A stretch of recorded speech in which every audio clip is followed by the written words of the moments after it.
I was born in a country which has visa-free travel to 150 countries. For reference, that's more than 75% of all countries on this planet. That's 150 countries that I can go to today without needing to fill any documents in advance, or at most can just fill some paperwork on arrival and go about my business. And if you are born in another country, say the UK, Canada, Germany, Switzerland, Norway, and about 30 others, you have access to even more. As of April 2018, when this video comes out, the most powerful passport is the German one. 177 visa-free countries.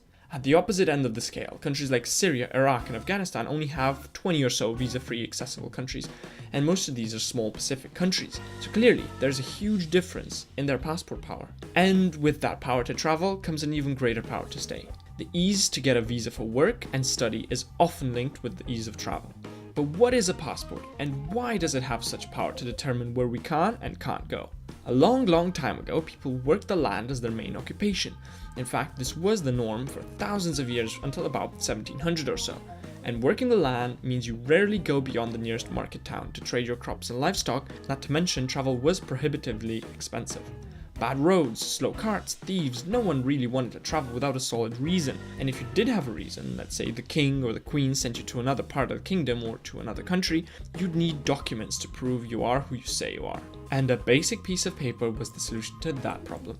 I don't know, maybe the photo printer might have been broken, who knows? Whether it was the Islamic Bara of the Middle Ages, a proof you paid your taxes, or the one that Henry IV created in 1414 for travel abroad, the passport was born. Ironically, the one Henry created was free for foreign nationals. Yeah, you read that right. Non-Englishmen got passports from the English court for free, while English people had to pay for theirs. At some point in the next 100 or so years, the name of passport shows up because of the role of the document to facilitate travel through ports and gates. Port is the word in French for gate, and it was a pretty important language in Europe for a long time. Therefore, until World War I, passports were granted mostly as a document to state who you are and what your business was, even for foreign nationals. Because of a long period of peace in the years leading up to 1914 and World War I, the passport system was almost entirely abandoned or thinned out in Europe and even beyond. Tourism also started around the 1890s or the 1900s for the first time en masse, partly facilitated by this freedom. And after World War I, the modern passport was born. For the very first time, it was tied directly to citizenship, and partly due to World War II, then decolonization and the Cold War, it was increasingly used to limit passage rather than allow it. History's full of little ironies like that. Since then, it has evolved. It's better built than the 8 simple bound sheets of the 1914 British passport and more secure than anything before in history. In fact, the Nicaraguan passport boasts no fewer than 90 security features and is the least forgeable in the world. Not to mention signatures, fingerprints, RFID, and biometric ID that are becoming the standard and not the exception. So here we are.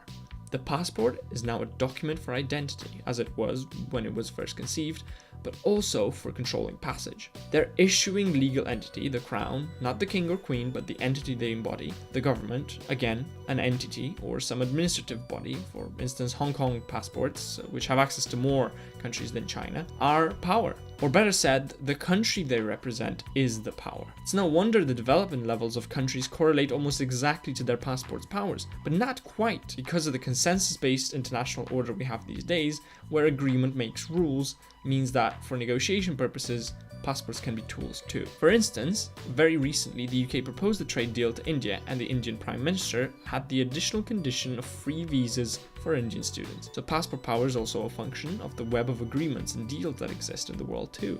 If that sounds familiar, it's because the soft power of a country is that too. Now it might feel unfair that being born in the wrong country could make the difference between being able to travel for business or pleasure, not to mention almost being forced to stay in your own country or not. But soft power, unfortunately, isn't about fairness. At the end of the day, even if you or I wished it was different, it's just another tool for determining which tribe and group you belong to. Of course, you can change your passport. Some countries even allow double passport and citizenship as well. But to end on an interesting fact, did you know the UK is one of the few countries that allow you to have 2 passports of the same country at the same time? If you're a frequent traveler and you prove you need a second passport, for visa approval while you travel for instance, you can get a second one. Isn't that handy? As always, I hope you found the video useful. Leave a thumbs up if you liked it, comment below, and subscribe if you loved it.